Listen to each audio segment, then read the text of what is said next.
The upcoming event will begin in 5 minutes. Please take your seats and switch your phones to silent mode.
Good morning, everyone, and welcome to the GFSR press conference. And thank you for joining us today. I'm Mira Lewis with the Communications Department at the IMF. And joining us here today is Tobias Adrian, Financial Counselor of the Monetary Capital Markets Department. Also with us is Jason Wu and Caio Ferreira, Assistant Director and Deputy Division Chief of the IMF's Monetary Capital Markets Department. So, Tobias, before we turn the floor over for questions, I wanted to start by asking you, what were some of the challenges you and your team faced in preparing for this report? We are in uncharted territory now, so how did you come up with a strategy to shape this report? Yeah, thanks so much, Mara, and welcome everybody to the International Monetary Fund. So we are launching the Global Financial Stability Report, and let me give you a couple of headline messages from the report. Our baseline assessment for global financial stability is that risks have been increasing, and there are really two main factors here. One is that the overall level of policy uncertainty has increased. And the second factor is that the forecast of economic activity going forward is slightly lower. Pierre-Olivier was presenting the World Economic Outlook just now. So it's a combination of a lower baseline and larger risks that has been increasing the downside risks. Having said that, we do see both downside and upside risks, and we'll certainly explain more about the two sides of uncertainty throughout the conference. So let me highlight three vulnerabilities that are driving our assessment. The first one is the level of risky asset values. We've certainly seen some adjustment in risky asset values. It's important to see that in the broader context of where we're coming from. And in recent years, we saw quite a bit of appreciation, particularly in equity markets and particularly in some sectors such as technology, so that valuations were quite stretched. Credit spreads were very tight by historical standards. And we have certainly seen some decline in valuations, but by historical standards, price-earnings ratios, for example, in equity markets continue to be fairly elevated. Credit spreads and sovereign spreads have widened to some degree, but they are still fairly contained by historical standards. The stretching of asset valuations continues to be a vulnerability we're watching closely. The second vulnerability is about leverage and maturity transformation in the financial system. And that's particularly in the non-bank sector, where we're looking closely as to how leverage is evolving.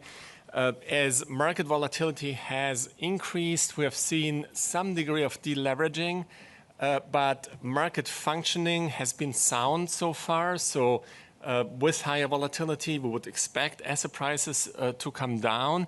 But the functioning of how those asset prices adjusted has been very orderly to date.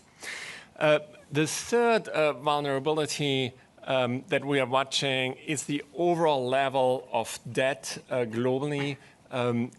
In the past decade, and particularly since the pandemic in 2020,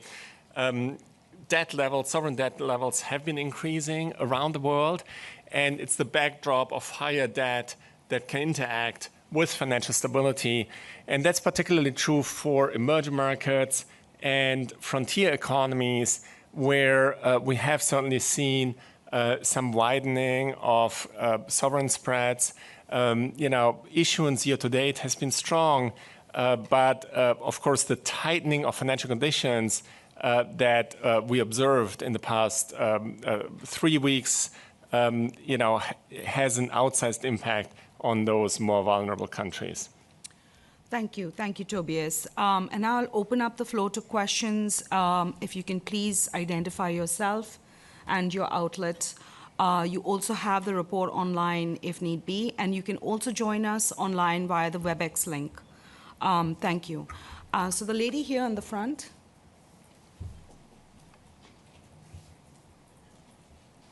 Hi, my name is Ray. I'm with 21st Century Business Herald, Guangdong, China. So my question is that you've highlighted a series of vulnerabilities and risks. So how does the IMF assess the risk of these tensions triggering a broader macro-financial instability, especially in emerging markets with weaker buffers? And also my second question is that during time of global uncertainty, safe haven assets such as gold and US Treasuries have been very volatile recently. So how does IMF assess the volatility affecting currency stability? Thank you so much. Thank you. Tobias? Yeah, thanks so much. So, starting with the second part of your question, we have seen a strong rally in gold prices, which is the sort of usual relationship we see in safe haven flows when there is a high level of uncertainty. Risky assets are selling off. Oftentimes, gold is viewed as a hedge asset and has been appreciating.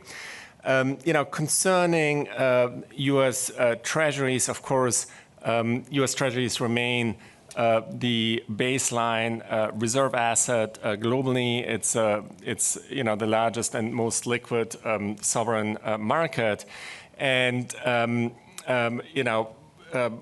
we have seen yields move. They have been increasing in the past 2 weeks. Which is somewhat similar to the episode in 2020 when longer duration assets had yields increasing as well. What is somewhat unusual is that the dollar has been falling to some degree, but it's important to keep that in the context of a strong dollar rally previously. Concerning the emerging markets and frontier economies, yes, tightening of global financial conditions has an outsized impact on weaker economies, and we have seen a number of weaker emerging markets and frontier economies with high levels of debt. We have seen issuance throughout last year and earlier this year, but tighter financial conditions certainly adversely impact the financing conditions for those countries. Maybe just to quickly add on emerging markets, I think it's important to distinguish the major, larger emerging markets versus the frontiers, as Tobias has mentioned. I think so far we have seen currencies and capital flows being relatively muted in this episode. And I think this speaks to the ongoing theme that we have mentioned for several rounds now, that there's resilience, right, among emerging market economies for a whole host of reasons. However, as Tobias has pointed out, the external environment is not favorable, and financial conditions is tightening globally. And at this time, we need to worry about countries where they're seeing sovereign spread increasing with large debt maturities forthcoming. And so policy can be proactive to head off these risks by, for example, making sure that fiscal sustainability is being sent the right message. Thank you. Thank you, Jason. The gentleman on the first row at that end. Thank you. Rhoda Sudiri with Arise News. So theoretically, if the dollar is weakening, isn't that to some degree relatively good for countries with dollar debt? And secondly, how are you seeing fund flows to cash? If there's a lot of volatility, are you seeing more movement to cash? And are there implications there in terms of M&A activity and so on and so forth? Yeah, so let me take this in three parts. The first question is about the strength of the dollar and the impact for emerging markets. So when we look at exchange rates relative to emerging markets, there's some heterogeneity. So the dollar has appreciated against some emerging markets and depreciated against others.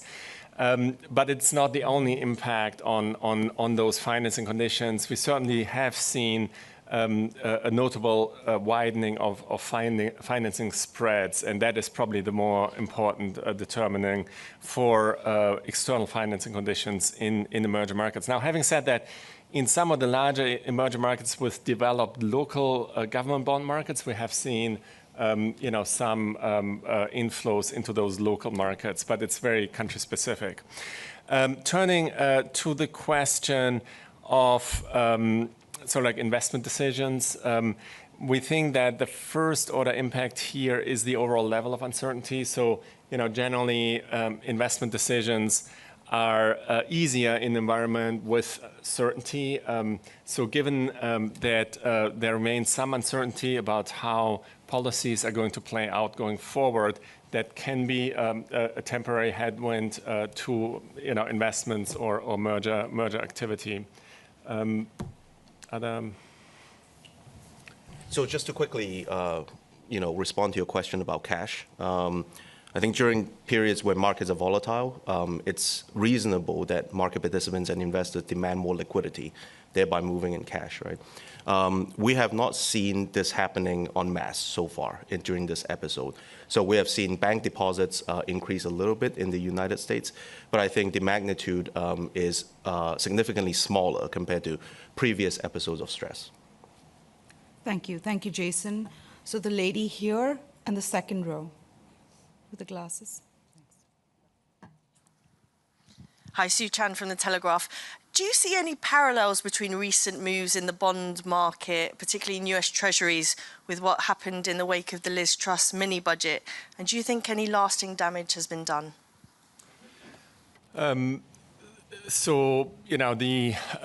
Just for everybody's recollection, in October 2022, there was some turbulence in UK gilt markets when the budget announcements were larger than expected, and the Bank of England intervened to stabilize markets at that time. Clearly, we haven't seen interventions by central banks, and market conditions have been very orderly in recent weeks. There's a repricing relative to the higher level of uncertainty, but as I said at the beginning, there's both upside and downside risk. And we could certainly see, upside if, uncertainty is reduced going forward. And market conditions have been quite orderly. The moves are notable in treasuries, in equities, in exchange rates, but they are, within movements we have seen in recent years and really reflect the higher level of volatility. I don't think I have much to add to this, Tobias. I think that what we are seeing is some moves that has not been historically observed in this kind of situation, but this mostly respond to this higher uncertainty and repricing to the new macro scenario. So before I go back to the floor, we do have a question on WebEx. Pedro da Costa from Market News International. Pedro? Thank you so much, Mira. Thank you guys for doing this. My question is, given the market concerns about the threat to central bank independence, if the threat were exercised in a greater way, what would be the financial stability implications of potential firing of either the Fed chair or Fed governors? Thank you, Pedro. Are there any other questions on central bank independence? I don't see any in the room, so over to you, Tobias. Yeah, thanks so much. So, the International Monetary Fund has been advising central banks for many decades, helping central banks in terms of governance and monetary policy frameworks is really one of the core missions of the IMF. And we have seen time and time again that central bank independence is an important foundation for central banks to achieve their goals, which are primarily price stability and financial stability. So we do advise our membership to have a degree of independence that is aimed at achieving those overarching goals for monetary policy and financial stability policies. Thank you. Thank you, Tobias. The gentleman in the first row. Thank you so much. My name is Simon Ateba with Today News Africa in Washington, D.C. I want to ask you about AI. It seems that's the big thing now. First, are you worried about AI? And what type of safeguard is the IMF putting in place to ensure that advanced countries, that AI doesn't increase risk, yes. And maybe finally on tariffs. We know that President Trump is imposing tariffs today, removing them tomorrow. China is retaliating. How big will that affect the financial stability of the world? Thank you. Yeah, thanks so much. Let me start with a question on artificial intelligence, and Jason can complement me. We've done quite a bit of work on that. In October, we actually had a chapter specifically focused on the impact of artificial intelligence on capital market activity. But of course, the impact of AI is broader. And in our view, they're both risks and opportunities. So I think the main opportunity is that it's actually potentially quite inclusive, right?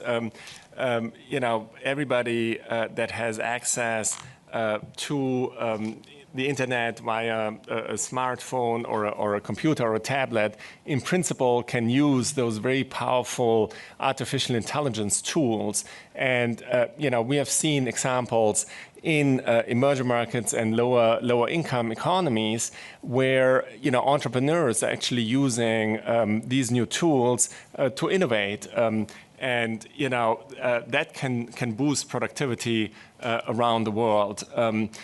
In financial markets, we do quite a bit of outreach to market participants and financial institutions, including banks, but also capital market institutions, are very actively exploring avenues to use artificial intelligence productively. There's a lot of innovation going on. At the moment, we see a lot of that concentrated in back office kind of applications, so keeping your house in order in terms of getting processes done. But in trading and in credit decisions, these are also quite promising. In terms of risks, one of our primary concern are cybersecurity risks. So already many financial institutions are under cyber attacks. And AI can be used as a to make defenses more efficient, but it can also be used for malicious purposes and making attacks more powerful. So there's really a bit of a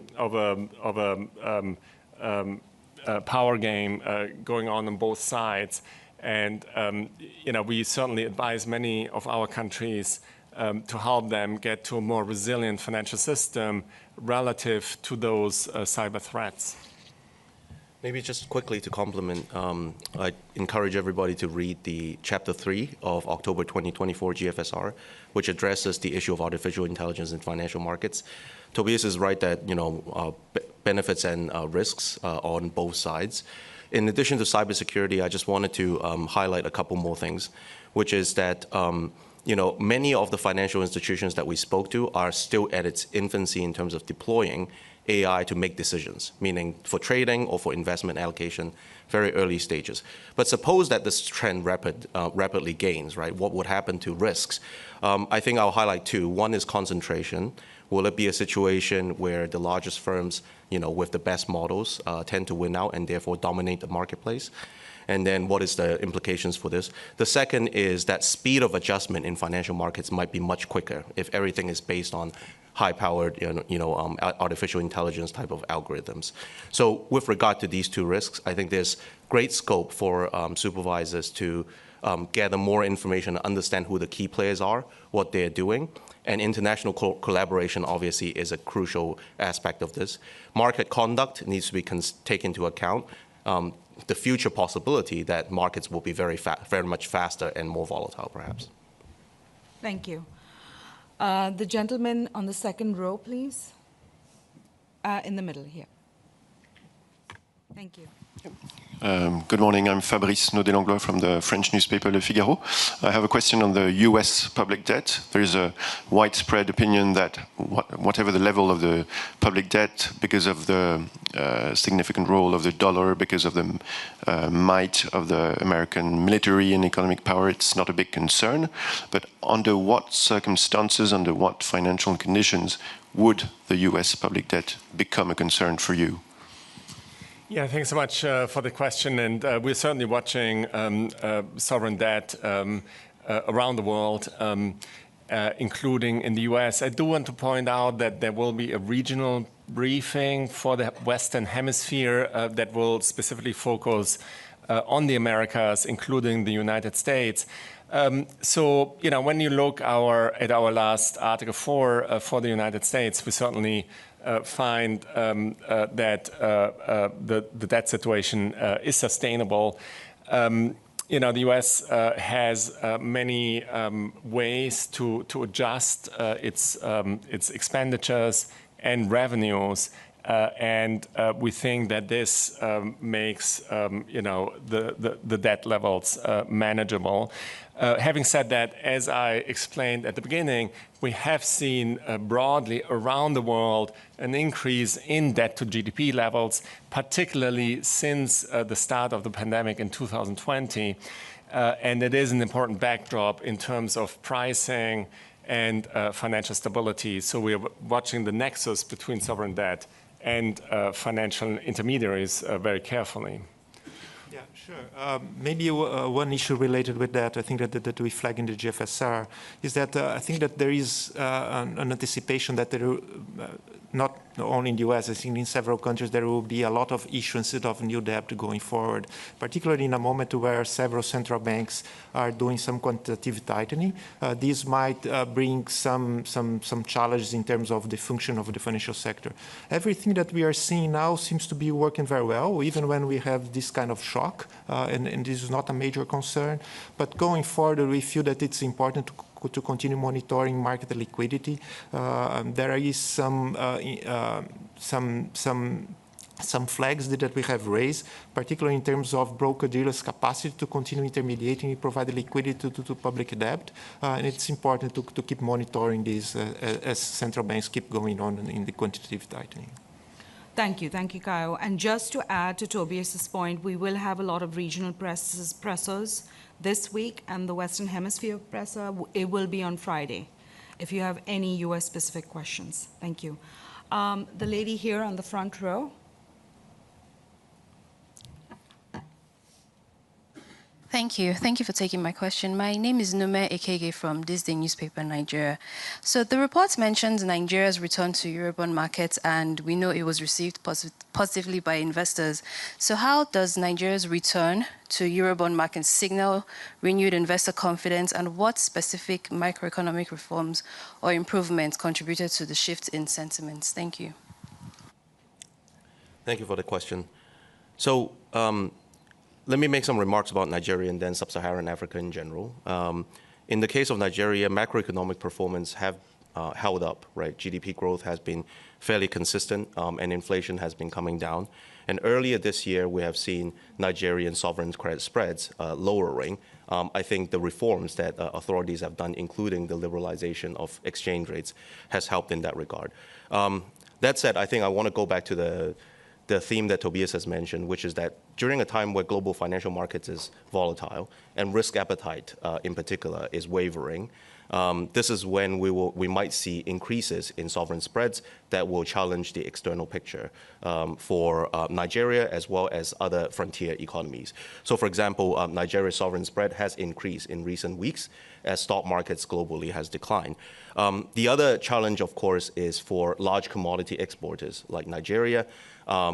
If trade tensions is going to lead to lower global demand for commodities, this will obviously weigh on revenue that it will receive. So I think both of those, developments would counsel that authorities remain quite vigilant to these developments and take appropriate policies to counter them.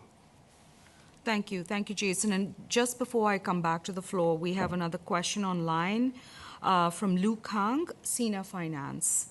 The question is, in light of the IMF's recent GFSR warning about rising debt, volatile capital flows, and diverging monetary policy paths, how should countries, especially emerging markets, balance financial stability with the imperative to finance climate transitions and digital infrastructure?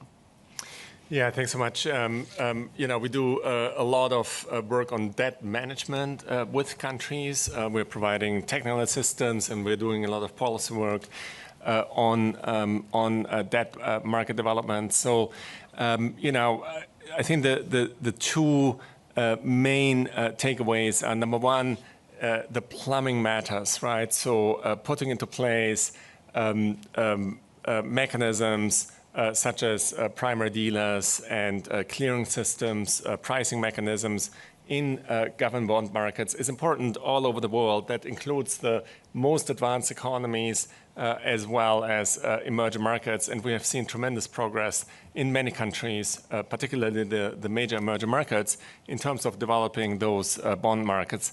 The second key aspect, of course, is fiscal sustainability. And here again, we engage very actively with our membership to make sure that fiscal frameworks are in place that keep debt trajectories on a path that is commensurate with the economic prospects of the countries. Thank you, Tobias. A question here on the front row, please. I'll come back to you. Thank you. Kemi Oshikoya with the Africa Bazaar magazine. I wanted to follow up on the question that my colleague from Nigeria mentioned regarding debt, sovereign debt. As you know, African nations, after a period of pause, have just now returning back to the Eurobond. But at the same time, there is unsustainable high borrowing cost that many of these countries faced. So in your recommendation, what can government do regarding their bond to use it strategically as well as make it sustainable? Yeah, thanks so much for this question. And, we're working very closely with many sub-Saharan African countries to support the countries either via programs or via policy advice and technical assistance, to have a macro environment that is conducive for growth. So let me mention three things. So I think the first one is to recognize that we have been through a period of extraordinarily adverse shocks, particularly in sub-Saharan Africa. The pandemic had an outsized impact on many countries. The inflation that ensued was very costly for many countries, particularly for those that are importing commodities. So the adverse economic shocks have been extraordinary. And I would just note that we have, engaged more actively in programs with sub-Saharan Africa in the past 5 years than we ever did previously. The second point is about the financing costs. And of course, there are two main components. So one is the overall level of financial conditions globally. All countries in the world are part of the global capital markets. And, that really depends on overall financing conditions. But more specifically, of course, there are country-specific conditions, the macroeconomic performance of each country, the buffers in the countries, and that is really the mandate of the fund is very much focused on this macro financial stability. So getting back to a place with buffers, which then can lead to lower financing costs, is the main goal. And our work with those countries is very much focused on the kind of catalytic role of the fund, where we are trying to get growth back and stability back. Let me stop here. Thank you. Thank you, Tobias. And a question here on the front row, please, and then I'll come back to the middle. Thank you. Thank you very much. My name is Shuta Kaoka, working for GG Press. Just I would like to make clear the risk of depreciation of US dollar, and what is the implication of recent depreciation of US dollar, especially regarding global financial stability viewpoint? Yeah, so as I mentioned earlier, we had seen quite a bit of appreciation of the dollar earlier in the year and late next year, and now we have seen a depreciation that is roughly of commensurate magnitude. The volatility in the exchange rates is reflecting the broader volatility. There are some indications that the exchange rate movements are related to flows, to investor reallocations, but the magnitudes of those flows are relatively small relative to the run-up of inflows into U.S. assets in recent years. The cumulative inflows into bonds and stocks from around the world have been quite pronounced. So, to what extent these movements in the exchange rate and any associated flows are, just a temporary or a more permanent impact remains to be seen, and it really depends on how the current uncertainty is going to be resolved. And as I said at the beginning, there are various scenarios, and for the moment it's highly uncertain. As I said earlier, it is notable that the dollar declined, but I wouldn't jump to conclusions in terms of how permanent that move may be. Yeah, just to complement, I think when exchange rates are very volatile, one of the key channels for financial stability could be pressures in various funding markets, right? And this includes, in cross-currency markets as well as in repo markets and other secure financing markets. I think this is something that we'll be watching very closely. So far, we have not seen any major disruptions in those markets, despite the very volatile exchange rates. Yeah, so as a comparison, you can think of last August when there was, a risk-off moment that was very short, but that did lead to dislocations in those cross-currency funding markets, and we haven't really seen that in recent weeks. So just on that line, I think you may have captured it, but I just wanted to get in this question that came in online from Greg Robb from MarketWatch. And it's, have treasuries and the dollar lost their safe haven status? If not, what accounts for their recent performance? Yeah, so again, it is somewhat unusual to see the dollar decline in the recent 2 weeks, really, when equity prices traded down with a negative tone, and when longer-term yields increased. But how lasting that is really too early to tell. You know, U.S. capital markets remain the largest and most liquid capital markets in the world. You know, when you look at U.S. dollars as a reserve asset, that remains over 60% among reserve managers. You know, when you look at global stock market capitalizations, that is, you know, increased to 55% most recently, up from 30% in 2010. So, you know, we have seen, you know, price movements that are notable, but in the big picture, you know, the depth and size of the markets remain where they have been. And just on the same line of capital markets, we have another question that came in online, Anthony Rowley from the South China Morning Post. And he says, both the EU and ASEAN are seeking more actively to promote capital market integration. Do you see this as reducing global dependence upon US capital markets to any significant extent in the short to the medium term? Yeah, so, you know, we are generally of the view that deep capital markets are beneficial everywhere, right? So we are helping countries around the world to get to solid regulations and market mechanisms in sovereign bond markets, but also more broadly in capital markets. And you know, for emerging markets, but also advanced economies, deepening capital markets has been a key priority. You know, we have seen many firms from around the world come to U.S. markets to issue stocks and bonds. And, you know, we think that's related to the depth of the market and the sophistication of the financial sector in U.S. markets. So it does provide a service to corporations and financial institutions around the world. But, you know, there are certainly many other markets that are deep, that are developing, and that are providing opportunities for both corporations and governments to issue. So, you know, we have seen that trend continue. Thank you. Kyle?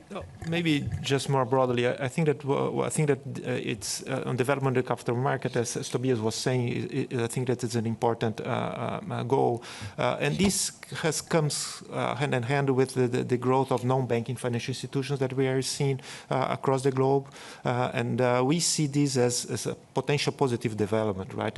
You diversify the source of funding and the credit to the real economy. You diversify the risks across a broader set of institutions. This is good for the economy and also to financial stability. There are risks that need to be mitigated.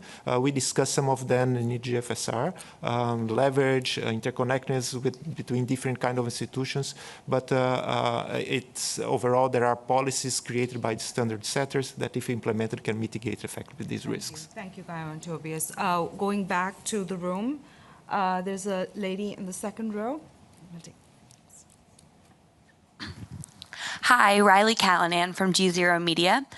The IMF downgraded the U.S. the most of all advanced economies. And I was wondering, is this a short-term hit that in a year could lead to greater growth and investment in the U.S., or is this a long-term downgrade, or is it too soon to tell, as you said, with capital markets? Yeah, so we are really looking more at the financial stability aspects, and I would just note that there has been a readjustment in expectations. Where the U.S. and other economies are going to end up, I think remains to be seen. But I think what is notable is that the sharp adjustment in asset prices, the increase in uncertainty has been absorbed well in capital markets. And as Kayo alluded to, it is the policy framework around the banking system and the non-banks that is so important to create resilient and deep financial markets that are then facilitating adjustments relative to new policy developments. And from that vantage point, I think, even though we have seen the level of uncertainty increase, markets have been very orderly, and we think that the regulatory and policy framework is very key for that achievement. Thank you, Tobias. And if you'd like to flesh out any more details on the growth ramifications, we have a conference on Friday, and I can send you the details. Another question here on the second row. I'll come back to you. Hi, Gabriela Viana from Galapagos Capital in Brazil. So in Brazil, commodities price play an important role for currency and international capital inflow, especially in the stock market. So do you see commodities price as main important constraint for markets, or will be the economy policies uncertainties, or maybe the monetary tightening? Thank you. I think all these factors are related to each other, obviously. So I think the commodity prices, if the wheel forecast were to play out, global economy is going to be slowing. It's certainly an impact on the revenue side. I think for many emerging markets, the silver lining here is that they do have policy room, right? Many of them do have monetary policy room. Some of them have fiscal room, although only a few of them. So it seems like that this is going to be a challenging period, and uncertainty, commodity channels are both going to weigh on economies for emerging markets. We have seen broad-based resilience among emerging markets, right, over the past few years compared to, let's say, 5 years before the pandemic. So I think this speaks to the institutional quality having improved in emerging markets, and hopefully this would continue to buffer emerging markets from these external shocks. Thank you, Jason. And the lady in the middle, and then I'll come back to Agence France-Presse.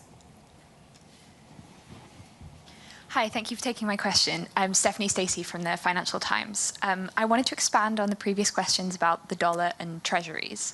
And I know you mentioned it's hard to assess at this point how lasting the impact will be, but I wanted to ask what risks and future factors you think could drive a real shift in their safe haven status.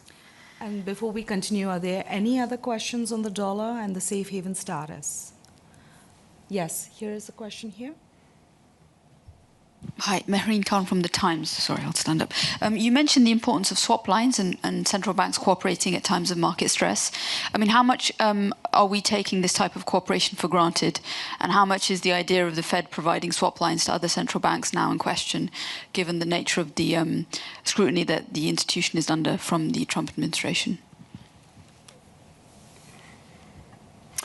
Yeah, so let me start with the swap line. So, in previous episodes of distress, such as the COVID shock in 2020 or the global financial crisis in 2008, in those episodes we have seen that swap lines from the major central banks, including Bank of England, ECB, Bank of Japan, and the Federal Reserve, have played an important role in terms of stabilizing market liquidity. And the way to think about that is that the central banks are providing funding to partner central banks in the currency of the foreign assets that those institutions own. So it's an important underpinning to provide market functioning and resilience to your own assets in the hand of foreign financial institutions. As we mentioned earlier, central banks have not intervened for liquidity purposes in recent weeks. And despite heightened market volatility, the VIX, for example, went from below 20 to between 40 and 50, which is fairly elevated. We have seen very, very smooth market functioning across the board. Concerning the role of treasuries, we're looking at the pricing of longer duration treasuries very carefully. We particularly look at supply factors, demand factors, and technical factors. And we have seen volatility in the price moves, but we think that those are within reasonable historical norms. Yeah, just to complement, I think in the treasury market, we have seen market functioning held up, meaning that buyers can find sellers and transactions are going through, right? I think that's a very important sign. One thing that I want to mention also is that a year ago in our report, we pointed out that there are leveraged trades in the treasury market. These are trades that has not very much to do with economic fundamentals in the US or elsewhere, but rather are using leverage to capture arbitrage opportunities in market. When these trades are unwound, there will be impact in the treasury market. And this is something that we have pointed out before. These includes a so-called treasury cash futures basis trade, as well as the swap spread trade, which we have documented before. And I think during this episode, given the very heightened volatility, we have seen evidence of some of these positions being unwound, potentially having an impact on treasury yields as well. So just wanted to put this context. This is not about capital outflows, but it's about unwinding of these trades having amplified the recent price movements in treasury markets. Yeah, and so we're seeing some indication that there's some lowering in terms of the leverage in these trades, but we haven't heard of sort of like disorderly deleveraging at this point. So of course, with market volatility increasing, financial institutions naturally reduce their leverage, but we haven't seen the kind of adverse feedback loop that was common, say, in 2008, or even as recent as the COVID shock initially. Thank you, Tobias. And there's a question from Agence France-Presse in the middle, and then I'll come back to you and you. So we're running out of time, so we'll take very, very few questions left. But yeah. Thanks for taking my question. Just a quick question. In your report, you talk about geopolitical risk, including the risk of military conflict. I just wonder how seriously you think people should take that and where you rate that when it comes to the global financial stability risks you've discussed already. Thanks.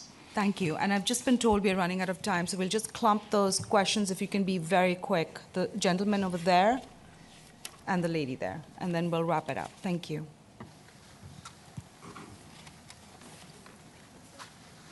Hi, I'm Rufai from Nigeria. I work on Arise TV. The IMF keeps talking about building resilience to face the global challenge of the state of the economy of the world. How do you build resilience in a world economy climate when one man's decision can tip the scale? Just one man. He could wake up tomorrow and all our projections fall to naught. Thank you. And then the last question. Lauren Noonan from Bloomberg News. Thanks for taking the question. It's actually a related question. You spoke in the report about the need for policymakers to try to do what they can to guard against these future financial shocks. Do you have any practical suggestions on what those measures could be? And also, are you expecting people to take measures to make the financial system safer when the overall political mood, as you've seen, has very much been about trying to liberalise things, trying to deregulate and trying to simplify? Thank you. Thank you. Tobias? Yeah, let me address the three set of questions and then turn to my colleagues as well. So in geopolitical risk, we do have a chapter that was released last week that is looking at capital market performance relative to geopolitical risks. And the good news is that generally when adverse risks realize, there is an asset price adjustment, but on average, relative to recent decades, those risks are absorbed well by the financial system in general. Now, of course, when conflicts directly impact countries, that can have a pronounced impact on their financial systems, and it's something that we're discussing in more detail in the chapter. Secondly, in terms of exposure of countries to physical risk, we have certainly seen, in some countries around the world, a heightened incidence of drought and floods, and those can be macro-critical. And so, to the extent that these developments impact macro stability, we're certainly there to support countries and help them either via programs or policy frameworks.